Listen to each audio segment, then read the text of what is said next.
Mateus capítulo 8. Você trouxe a sua palavra?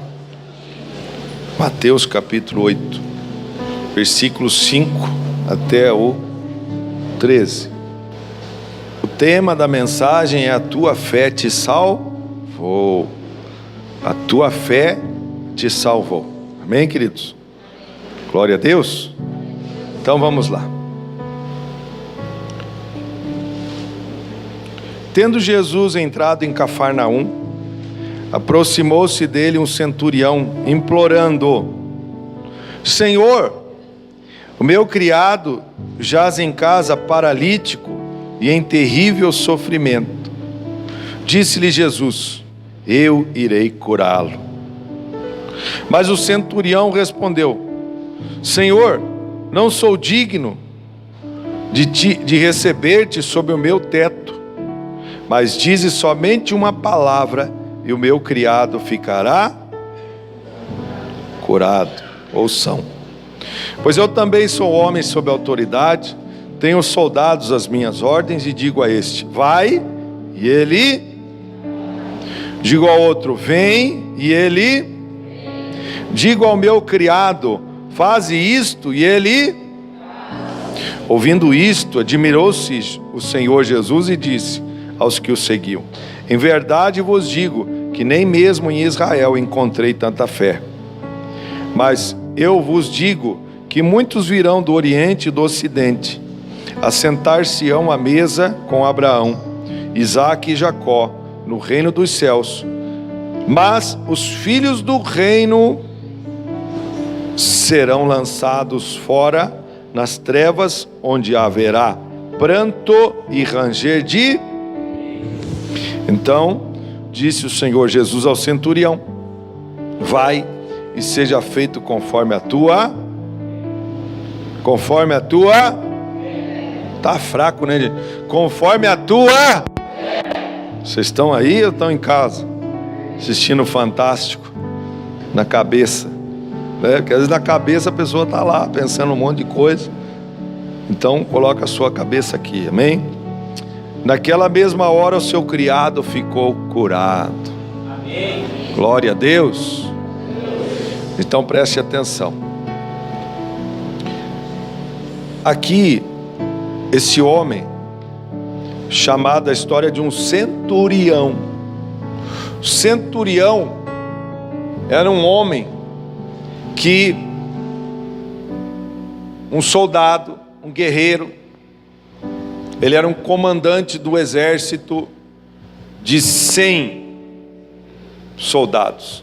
Por isso a palavra centurião. Ele era um comandante. E esse comandante, o que nós vemos é que ele exerceu uma fé sobrenatural. Uma fé sobrenatural. Uma fé diferente do povo de Israel. E ele era um cidadão um cidadão o quê? Romano. Ele era italiano. Ele não era judeu. Ele era um romano. Veja, querido, nós vamos tirar uma história hoje aqui. Vamos tirar uma lição para a nossa vida, de pessoas que não estão nem na igreja, mas que recebem muitas vezes a bênção que é nossa. Por quê? Porque ele teve fé. A fé é a chave, é a primeira chave que nós vamos ver hoje aqui. Então, a tua fé te salvou. E a primeira chave que nós vamos ver é a fé. O Senhor vai te dar algumas chaves hoje aqui, amém? Para você abrir porta lá na sua vida. E hoje nós vamos ver 5 chaves para abrir porta na sua vida. Não é para abrir portas, vai abrir uma porta. E essa porta vai te fazer muito próspero, amém, queridos? O que nós vemos aqui é que esse centurião era um homem que ele estava sempre com o seu exército lá em Israel. O exército veio lá de Roma. Os soldados eram todos romanos, nenhum era judeu, nenhum era israelita. E eles vieram sob, ou seja, debaixo, não é sobre, é sob é embaixo, sob uma ordem lá de Roma, do imperador romano, que mandou que eles viessem cuidar de Jerusalém. Milhares e milhares de quilômetros eles andaram, navegaram provavelmente, e vieram e sitiaram ali Jerusalém. O que é sitiar? Cuidar da cidade, porque eles invadiram, os romanos invadiram Jerusalém e tomaram posse dela. Isso nos faz entender uma coisa, queridos. O povo de Israel, eles estavam sobre a autoridade de outro país. Eles foram rebeldes. Queridos, quero te dizer uma coisa: quando você é rebelde com a palavra de Deus, quando você quer andar em desobediência à palavra do Senhor, então eu quero te dizer que virá o inimigo sobre você. Agora não vem sob, ele vem sobre, ele vem contra você. E foi o que aconteceu.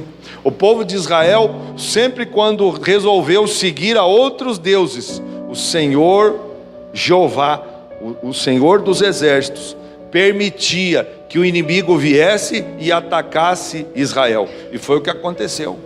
Roma veio e tomou posse. E aí então Israel estava dominada pelo povo romano. E assim muitas vezes é a nossa vida. Nós estamos aqui ouvindo a palavra está dizendo o que nós temos que fazer a cada dia e tal, e nós somos rebeldes. E quando nós somos rebeldes, nós tomamos na nossa cabeça. Português bem correto para você entender. Então, esse soldado, esse comandante, estava com os seus soldados. Quando o Senhor Jesus chegou lá em Jerusalém, ele estava pregando a palavra. Você vê Jesus pregando a palavra em 3 capítulos que servem como regra de conduta e de fé para a nossa vida, que são Mateus capítulos 5, 6 e 7. Você não vai conseguir ler agora. É o sermão da montanha. É ali onde ele dá orientações para o seu povo, falando sobre o jejum, falando sobre não julgar as pessoas, falando sobre os nossos olhos são a lâmpada do nosso corpo, falando sobre coisas simples, mas coisas profundas também, falando sobre dinheiro, não colocar o seu coração em dinheiro, dando uma aula, uma lição de vida para nós. Então são 3 capítulos que, quando você quiser, leia-os e medite sobre eles. E quando ele estava, então Jesus estava pregando, quem estava lá cuidando? O centurião, junto com os soldados. E esse centurião então estava vendo e ouvindo, e a palavra ia entrando nele. A palavra que Jesus ia falando ia entrando nele, ia entrando.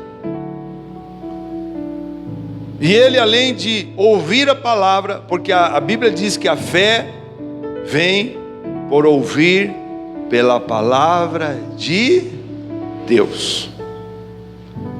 Se você é uma pessoa que fica ouvindo só reguezinho, rockzinho, pagodinho, nunca vai ter fé. Porque a fé é pelo ouvir pela palavra de Deus. A fé é por você ler a palavra de Deus. É assim que você adquire fé sobre sua vida. Amém, queridos? Você pode dar glória a Deus hoje, tá? Não precisa ficar com vergonha. Semana passada tinha uns 4 aí que botaram fogo nessa igreja. Só tinha um problema, eles não sossegavam, ficavam andando aí na igreja e tal. Acho que se eu perguntasse para ele no final o que eu falei da palavra, eles não sabiam. Mas que eles tinham fogo, eles tinham.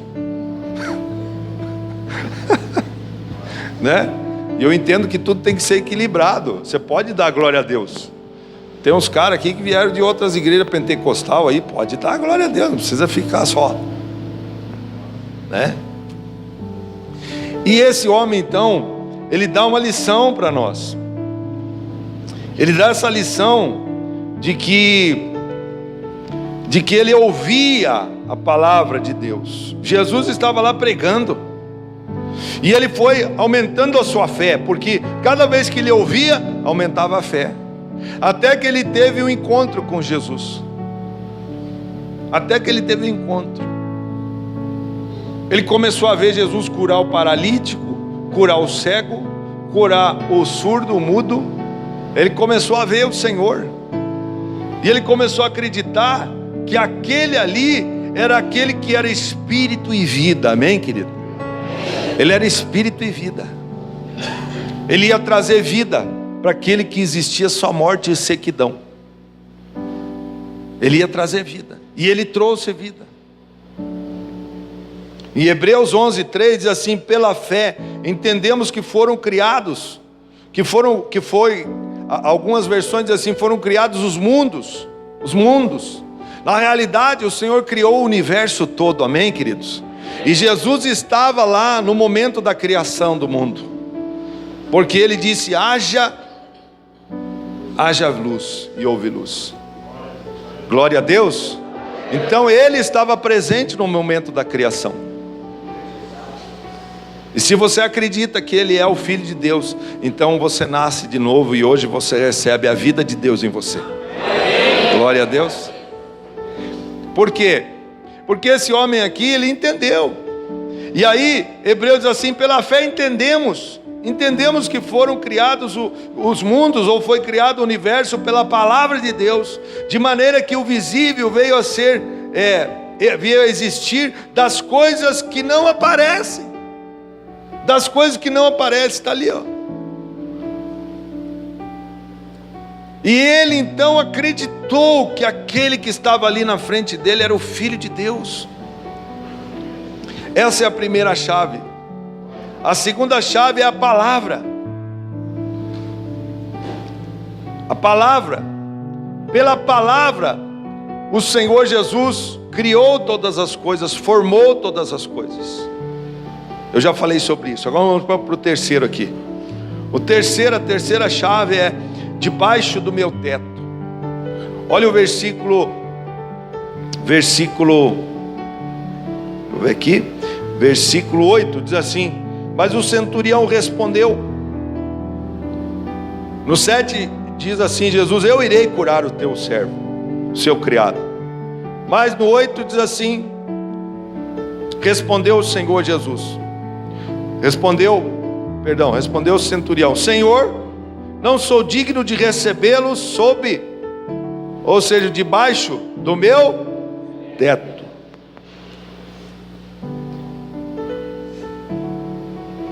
Ele não era digno de receber Jesus debaixo do teto dele.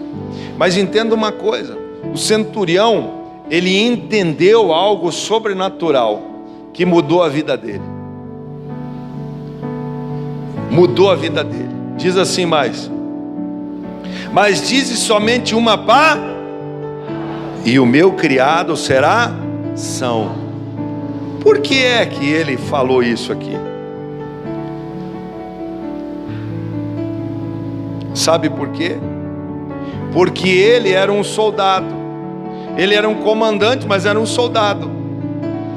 Esse soldado estava debaixo de uma ordem lá de Roma, milhares de quilômetros. E quando o César, o César é um título, tá, gente? Não é, o nome do cara não era César, tá? É um título, é um governador, é como se fosse o governador, então chamava-se César. Então o César lá de Roma dava uma ordem lá para o centurião dizia assim para o soldado: soldado vai, o soldado ia. Ele dizia assim: soldado vem, soldado vinha. Ele dizia: faz isso, e o soldado fazia. Então sabe o que é isso? Esse centurião entendeu uma coisa sobrenatural na vida de Jesus. Ele diz assim: o Senhor não precisa ir lá na minha casa. Por quê? porque eu sou um soldado, eu estou debaixo da autoridade lá do César, lá de Roma, a milhares de quilômetros daqui. E eu entendo que o Senhor não precisa nem entrar na minha casa. Se o Senhor disser para aquela enfermidade saia de lá, ela tem que sair agora. Glória a Deus. Mas aplauda então com mais força o Espírito Santo que está aqui nessa noite.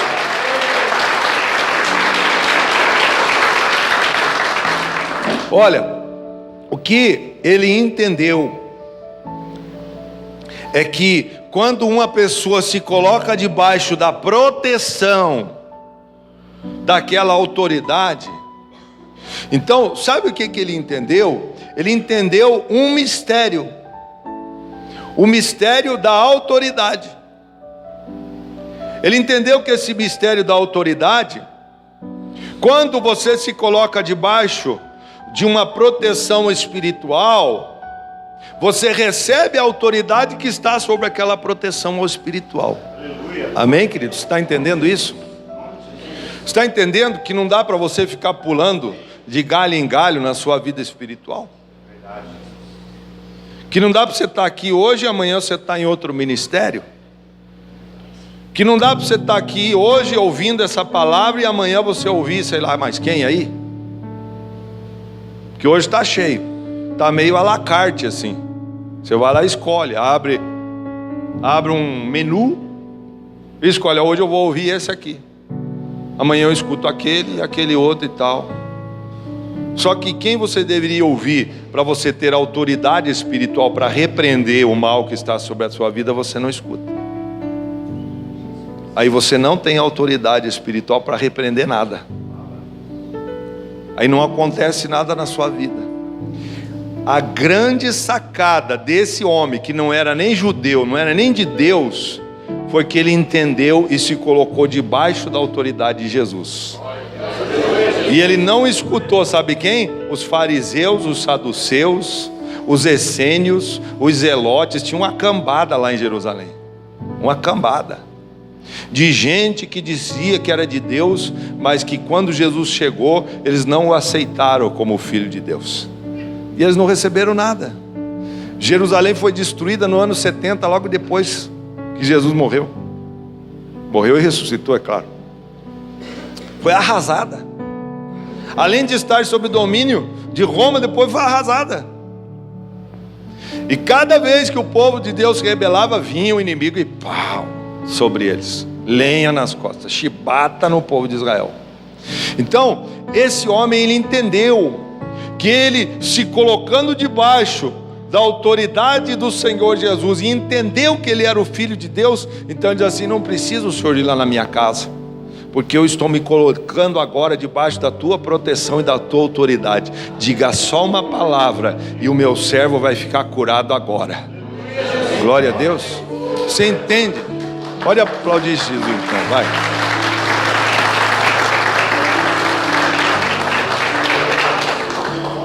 Essa é a terceira. Quero ir para a quarta chave, que é a chave da autoridade mesmo. Ali, ó, chave da autoridade mesmo, né? Ele diz assim: eu ordeno, o centurião falando, dizendo assim: eu ordeno e ele vai. Eu digo vem e ele, eu digo faça isso e ele. O centurião percebeu que no mundo espiritual, se ele se coloca debaixo, por isso que eu estou batendo muito aqui para você, falando a mesma coisa parece, mas é para você entender mesmo, gravar na sua cachola. Tem que gravar na cachola aí, amém, querido? Se ele se coloca debaixo daquela autoridade, então o que está no mundo espiritual se reflete no mundo material. Primeira coisa é você buscar a Deus. O problema é que a gente quer buscar no homem primeiro. O problema é que a gente quer buscar no médico. Ele não foi buscar, na realidade, ele diz que a Bíblia diz que ele já tinha procurado, mas ele era uma pessoa que ainda estava bebezinho na fé. Mas entenda uma coisa: se você colocar primeiro Deus na sua vida, então Ele é o dono da sua vida. Ele é que vai conduzir o seu caminho. Nós temos que entender essas coisas. Porque daí, se eu creio que no mundo espiritual está acontecendo, dali para acontecer no material, que é onde nós vivemos aqui, com certeza acontecerá. Com certeza. E a quinta chave e última, é a credibilidade que gera autoridade. Então, olha só, Lucas 7,5 é o mesmo texto, só que lá acrescenta-se algo bem interessante. É o mesmo texto, só que acrescenta-se algo bem interessante. Tem como colocar lá? Lucas 7,5. Lucas 7,5 diz assim: porque ama a nossa nação e Ele mesmo nos edificou a sinagoga. Glória a Deus. Quem é esse que edificou a sinagoga? Quem? O centurião. O abençoado centurião fez uma igreja para o povo de Israel. Sabia disso? Se não sabia, está aqui, ó. Quero que você entenda algo muito precioso com relação a isso. Essa quinta chave é que o centurião, ele não foi lá dizendo assim para Jesus: olha, Jesus, o senhor tem que ir lá na minha casa, porque eu fiz uma igreja para o senhor aí e tal, né? E outra coisa, eu sou dizimista aí na tua igreja, então você tem que fazer uma visita lá em casa. E aí tem gente que faz mais ou menos assim, sabe? Graças a Deus que nessa igreja não temos isso. Mas eu conheço pastores que sofrem com a igreja. Que o pastor é tipo um empregado lá. A realidade é que nós somos servos, é diferente, amém, querido? Nós estamos aqui para servir você. Mas você não precisa nos cobrar, porque nós sabemos a nossa responsabilidade e o peso espiritual que está sobre nós. O peso, eu digo assim, aquilo que nós carregamos, a unção que está sobre nós. E a gente vê assim, graças a Deus que aqui não existe, amém, querido? Mas no começo da obra vinha uma pessoa e dizia assim: ah, pastor, esse mês eu não dei o dízimo, mas o mês que vem eu vou dar, sabe, pastor?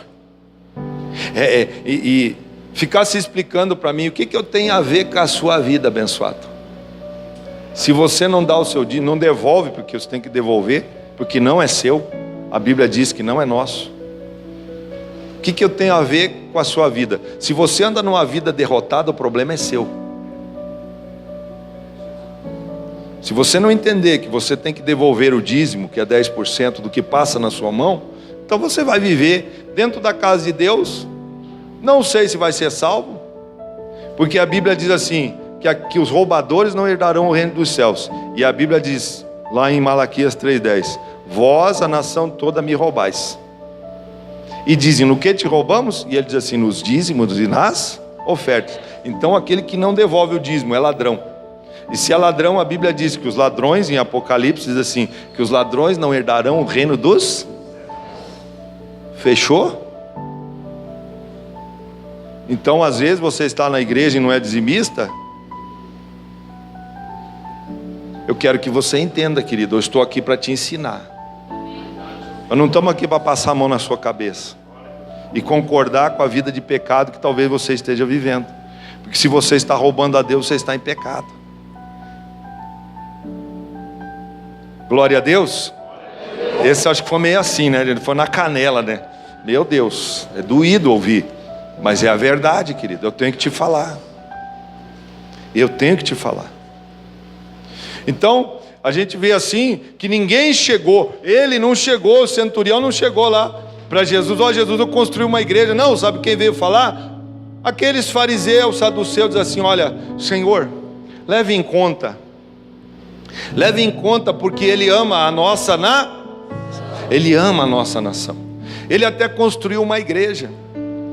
Querido, você não precisa chegar para o pastor, ó, pastor, eu estou fazendo isso, eu estou fazendo aquilo, eu estou fazendo aquele outro. Não.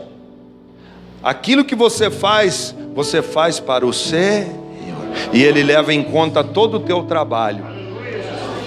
Você não precisa aparecer para mim, nem para os líderes da igreja.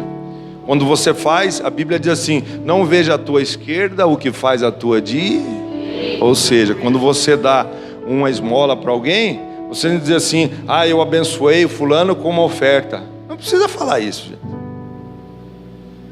Não precisa. Às vezes as pessoas não entendem. Tudo que existe hoje na igreja tem uma semente, não só sua, mas das pessoas que já andaram com a gente. As pessoas já colocaram carros aqui no altar. Já ofertaram carro. Carro, sabe o que é isso? 15, 20 mil reais já colocaram aqui. Para aplicar em som, para aplicar na Kombi. E você acha que alguém... Ninguém precisa saber. Porque isso tudo está em conta diante de Deus. Tudo que você faz está diante de Deus. Sabe o que gera isso no mundo espiritual? Gera o quê? Gera o quê? Gera o quê, gente? Está meio fraco, né? Mas gera o quê? Gera crédito para você diante de Deus. E ninguém precisa saber o que você faz.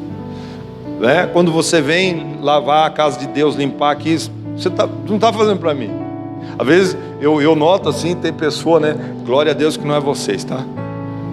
Mas tem pessoa que chega aqui e faz um negócio e fica olhando para mim. Fala um negócio e olha para mim. Sabe o que é me constranger? Eu me constranjo com isso, porque você não está fazendo para mim, abençoado. Você não precisa receber o galardão meu, que eu vou te dar um galardão. Você vai receber o galardão lá do céu. Quando você faz as coisas, você faz para o Senhor. E fazendo para Ele, você está adquirindo credibilidade. E quanto mais credibilidade, mais autoridade. Esse homem chamado centurião, ele aplicou tudo isso. Volta lá para Mateus. Ele aplicou tudo isso. Ele teve essa revelação do Espírito Santo. Uma pessoa que tem uma revelação do Espírito Santo, queridos, tem que ter intimidade com Deus.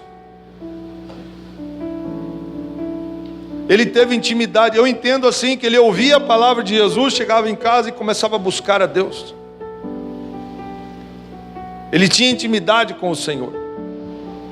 E o Senhor então olha para ele e diz assim, ele na realidade ele olha para os outros e diz assim: eu nunca vi, no verso 10, eu nunca vi, nem em Israel, uma fé desse tamanho. Eu não encontrei tanta fé em Israel como encontrei numa pessoa que não é do nosso meio. Então, às vezes a gente quer achar que nós somos de Deus e que Deus tem que fazer. Como que Deus tem que fazer, querido? O Senhor vai fazer conforme o tamanho da minha fé e o tamanho da sua fé. O Senhor só fará em nossas vidas se nós tivermos fé. Se nós não tivermos fé, o Senhor não vai fazer. Porque Ele fez numa pessoa que não era do meio. E aí Jesus pega um porrete. Sabe o que Jesus pega? Um porrete ali. Um porrete espiritual. E Ele dá uma paulada na cabeça de todos os israelitas ali que estão. E Ele diz assim no 11: mas eu vos digo que muitos virão do ocidente e do oriente, e virão lá da Vila Sandra, e se assentarão lá no trono com Abraão, com Isaac e com Jacó, lá da Vila Santa. Você viu que você entrou nessa? Você entrou na bênção que era para o povo de Israel. Eles não quiseram, nós aceitamos Jesus e pum. Hoje você é herdeiro do reino. Hoje você recebe as bênçãos espirituais que estavam sobre Abraão, Isaac e Jacó, os homens mais ricos da época deles. E só nós não somos mais ricos porque nós não temos fé e não colocamos a nossa fé em ação. Porque nós não acreditamos. Porque aí Jesus mostra para eles na época E depois de 2000 anos ele está falando ainda, porque essa história aqui passou-se mais de 2000 anos e ainda encaixa no dia de hoje. E ele diz assim, no verso 12, diz assim: mas os filhos do reino, ou outra versão diz assim, os súditos do reino, serão lançados fora nas trevas, onde haverá pranto e ranger de dentes.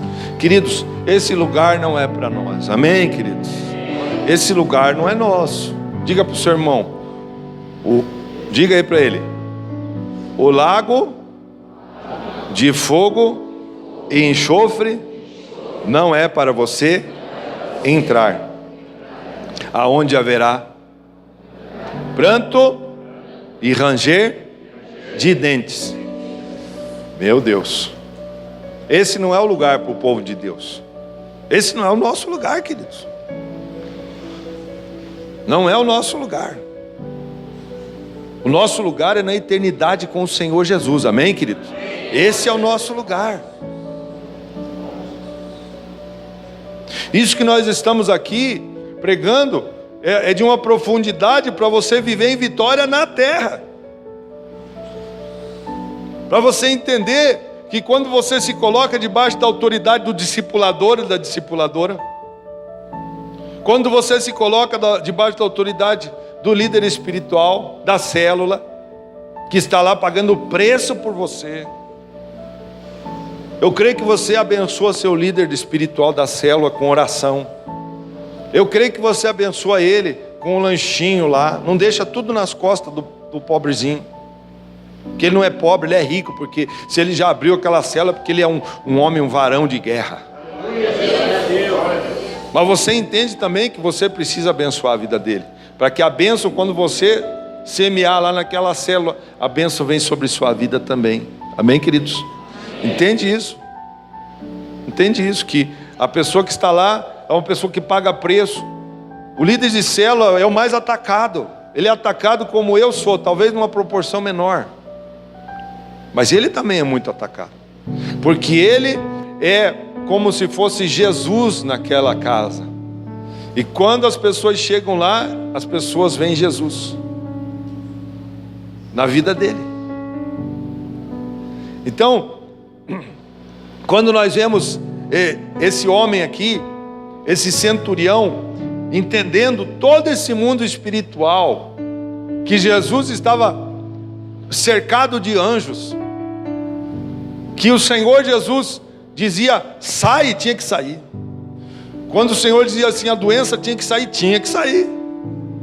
A pessoa era liberta, era curada na hora. E ele diz mais, diz assim no verso 13, assim: então disse Jesus ao centurião: vai, seja feita conforme a tua. Você sabe por que muitas vezes nós não recebemos alguns milagres do Senhor? E Ele está ali com a mão estendida para te abençoar com o milagre. Sabe por quê? Porque é conforme a nossa. Isso é a nossa fé. Tamanho da fé é pequenininha, não alcança o milagre, não alcança. Entendeu? É como você ser um jogador de basquete, né? Para você fazer a cesta lá, você tem que vir correndo. Se tem um negócio que nunca joguei, foi esse tal de basquete. Mas tudo bem, só para a gente dar uma noção. A tua fé a bola tem que alcançar o quê? A cesta. Então, se você não consegue, porque lá o cara tem que ter quase 2 metros ou mais, então você tem que tomar um impulso, aqueles baixinhos lá, e vem, ele lança e... Então, tem que alcançar. E talvez, se você não se esforçar, a nossa vida com Deus é uma vida de esforço, querido. Não adianta você achar que vai cair tudo do céu, que não cairá do céu. A Bíblia diz que o reino de Deus é tomado por esforço. É por esforço. A tua vida nessa terra é por esforço. Você tem que se esforçar para consertar a sua vida. Você tem que se esforçar para alinhar as coisas com relação ao homem. Se o homem, se para você, para tua esposa ter direito, você tem que casar com ela lá no civil, depois na igreja, no reino de Deus, no religioso. Você veja, por que algumas coisas não dão certo e não rompem na vida de algumas pessoas? Porque ela quer estar dentro, entre aspas, da igreja, mas não do reino. Ela quer estar na igreja e quer partilhar das coisas lá fora do mundo. Não rola. Então, esse homem aqui, ele entendeu que pela fé, ele acabou rompendo situações na vida dele. Amém, queridos? Glória a Deus. Então aí estão 5 chaves. 5 chaves para que o Senhor venha transformar a sua vida. Glória a Deus. Vamos ficar em pé. Que o Espírito Santo fale melhor ao seu coração. Apaga a luz aqui, por favor. Se o Espírito Santo falou contigo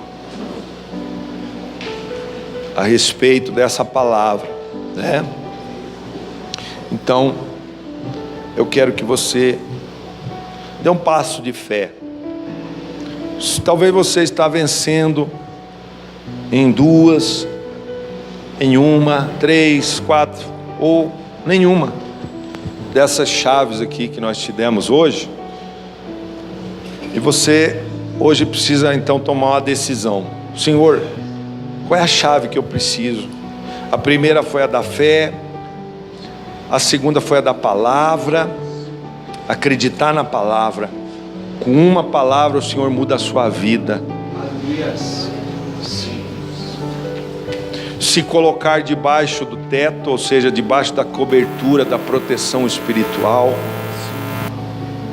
A quarta é a autoridade. Entender que quando eu estou debaixo da proteção eu gero autoridade. A quinta é a credibilidade. É fazer algo a mais no reino de Deus sem ser visto, porque quem te vê é o Senhor. Aleluia, amém. Então você tem 5 chaves aqui. Se foi para você uma dessas chaves, vem aqui na frente, vamos orar. Sai do seu lugar aí.